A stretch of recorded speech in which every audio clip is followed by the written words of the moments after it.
et je demeurerai en vous. Comme le serment ne peut de lui-même porter du fruit s'il ne demeure attaché au cep. Ainsi, vous ne le pouvez non plus si vous ne demeurez en moi. Je suis le cep, vous êtes le serment. Celui qui demeure en moi et en qui je demeure porte beaucoup de fruits. Car sans moi, vous ne pouvez rien faire. Si quelqu'un ne demeure pas en moi, il est jeté dehors, comme le serment, comme le sarment, et il sèche. Puis on ramasse les sarments, on les jette au feu et ils brûlent.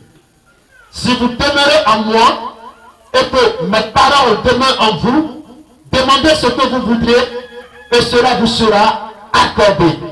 Si vous portez beaucoup de fruits, c'est ainsi que mon Père sera glorifié et que vous serez mes disciples. Comme le Père m'a aimé, je vous ai aimé aussi. Demeurez dans mon amour. Alléluia. Gloire à Jésus-Christ de Nazareth.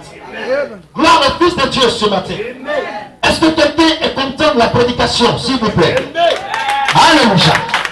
Je vais entendre ton amen, s'il te plaît. Dis amen. Quand ton amen, s'il te plaît, je vais entendre amen de ta bouche. Alléluia. Jésus est vivant. Le Seigneur Jésus est vivant. Voici ce matin une parole qui s'adresse aux enfants de Dieu. Une parole qui s'adresse à toi et à moi.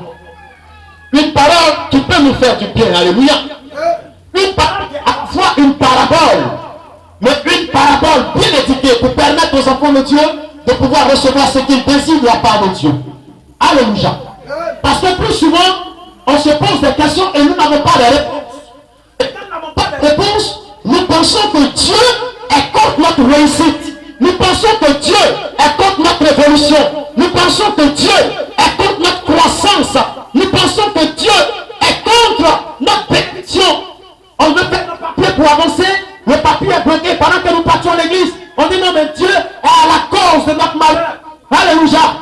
On prend vente, on prend vente, jamais l'enfant de Dieu en monte. Et on dit malgré ça, je vais à l'église. Donc l'accusation est portée sur Dieu.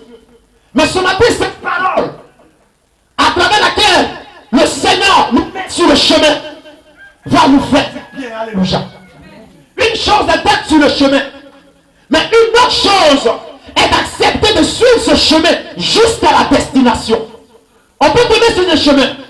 C'est comme un enfant quand il grandit, quand il a fait 3 ans, je dirais, son papa l'inscrit à l'école. Alléluia. C'est sur un chemin que son père le met. Ou c'est sur un chemin que sa mère le met. Et quand on met l'enfant sur le chemin de l'école, c'est le chemin de la réussite. Alléluia. C'est le chemin de l'évolution. Quand nous voyons ces ministres, nous voyons ces hommes d'affaires, nous voyons ces intellectuels, ils ont eu une base éducative. Ils sont partis à l'école. Alléluia.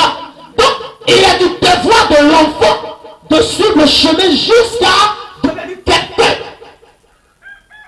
Ce chemin-là, personne ne peut t'obliger à le suivre si ce n'est toi-même. Alléluia. Personne ne peut t'obliger à le suivre si ce n'est toi-même. On ne fait que te scolariser. Et c'est à toi de continuer le chemin. Alléluia. C'est à toi de continuer le chemin. Et c'est en cela que tu deviendras ce que le Seigneur prévoit pour toi. Alors ce matin, c'est ce chemin-là que nous allons suivre à travers cette lecture. La Bible dit que Jésus parle. Ici, c'est Jésus qui parle. Et Jésus parle à ses disciples, en même temps à tous ceux qui étaient autour de lui. Et Jésus va dire que lui, Jésus, il est le sceptre. Alléluia. Et son père est le vigneron. Et les disciples qui sont autour de lui sont des sarments. C'est une parabole, mais qu'est-ce que cela signifie?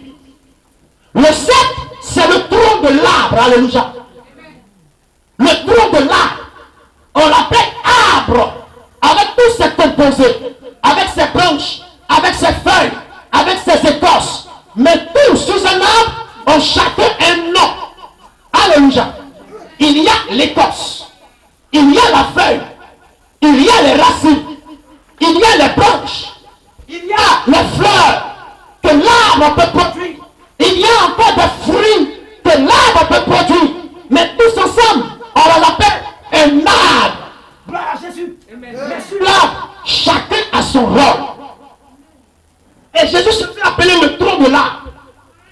Et Jésus dit que pendant qu'il est le tronc de l'arbre, son père est le cultivateur dans ce champ. Alléluia. Il est le vigneron, c'est celui qui prend soin de l'arbre. C'est celui qui vient entretenir l'arbre. C'est celui qui vient arroser l'arbre. C'est celui qui vient mettre de l'engrais sur l'arbre. Alléluia. C'est Jésus qui dit cette parabole. Et le Seigneur a dit que nous, les humains, nous sommes les sarments. C'est-à-dire les branches qui sont connectées sur le tronc de l'arbre. Jamais un tronc n'a produit de fruits. Mais sur le tronc, il y a un arbre, il y a une branche qui est connectée. Et c'est sur cette branche qu'il est donné la possibilité de pouvoir fructifier. Alléluia. Un arbre sans branche ne peut pas produire de fruits. Gloire à Jésus. Ne peut pas produire. Parce que c'est sur cette branche que les fruits sortent. Et ici, comme nous pouvons le voir à partir du verset 2, la Bible dit tout sarment qui est en moi et qui ne porte pas de fruits, il le retranche et le sèche. Alléluia. Vous voyez, quand le vigneron va entretenir ses plantes, il y a des branches qui sont plus importantes. On dit donc ces branches-là ont séché.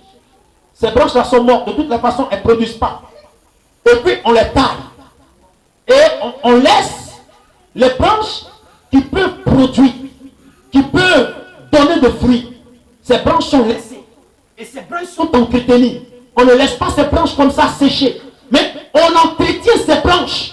Alléluia. On entretient. Et à partir de ces branches entretenues, il y a des fruits qui vont sortir.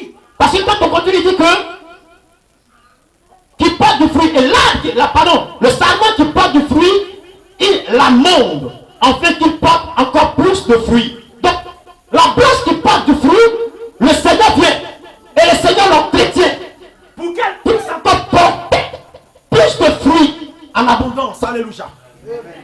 Gloire à Jésus. Gloire au Fils de Dieu. Gloire au Dieu ressuscité.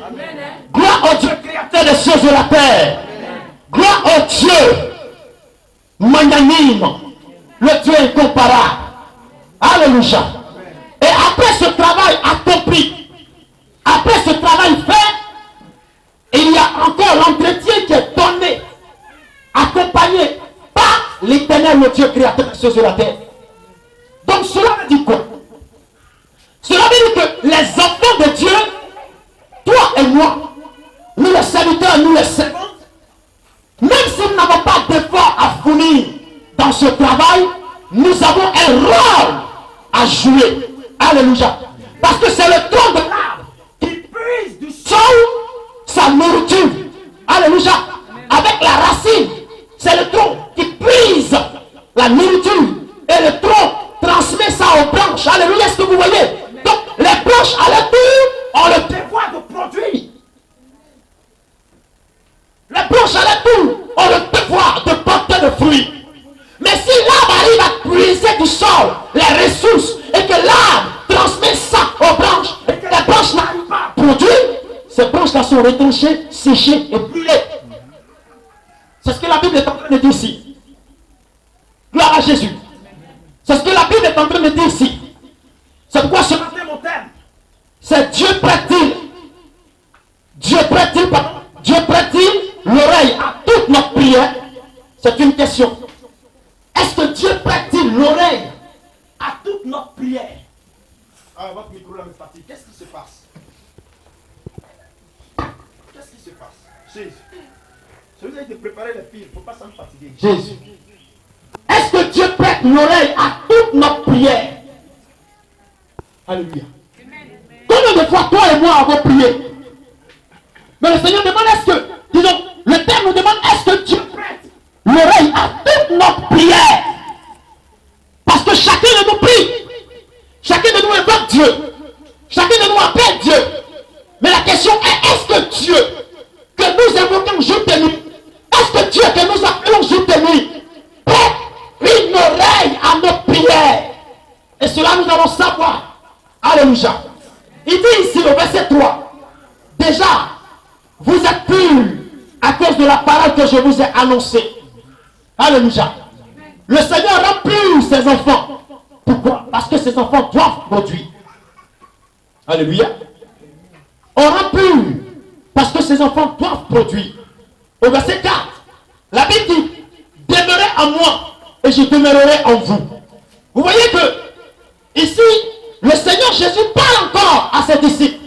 Il dit, demeurez en moi et moi l'Éternel, je vais demeurer en vous. Or, dans le livre de Jean chapitre 14, la Bible dit que l'esprit que le monde ne peut recevoir, il demeure avec vous et il sera en vous. Mais là, Jésus ne pose pas une condition. Jésus ne dit pas aux enfants de demeurer en lui d'abord. Mais Jésus dit plutôt que l'esprit va demeurer en nous, ses enfants. Mais dans ce passage, la Bible vient ici exiger quelque chose. Et la Bible nous dit que si nous ne demeurons pas en l'Éternel, le Dieu créateur des cieux et de la terre, alors l'Éternel ne pourra pas demeurer en nous. Là, il y a un problème. Dis à quelqu'un de toi, il y a un problème. Gloire à Jésus-Christ. Là, il y a un autre problème. Et ce problème est très sérieux. Alléluia. Dans le temps, le Seigneur nous dit que nous allons recevoir un esprit qui va demeurer en nous, qui va vivre en nous, qui va habiter en nous, qui va nous donner la force d'avancer, d'évoluer et d'atteindre tout ce que nous voulons atteindre. Mais là, la Bible nous dit que si nous ne demeurons pas d'abord dans l'Éternel, l'Éternel ne demeurera pas en nous. Il y a une condition. Gloire à Jésus. C'est pourquoi je dis, est-ce que Dieu prête-t-il attention à toute notre prière? Est-ce que Dieu prête-t-il l'oreille à toute notre supplication? Quand on est chrétien, ce n'est pas notre volonté qui est accomplie. J'ai dit le dimanche passé que l'Esprit de Dieu vient demeurer en nous. Parce que telle est la promesse que Dieu fait à l'humanité. La Bible dit que vous recevez l'Esprit de Dieu. Vous recevez une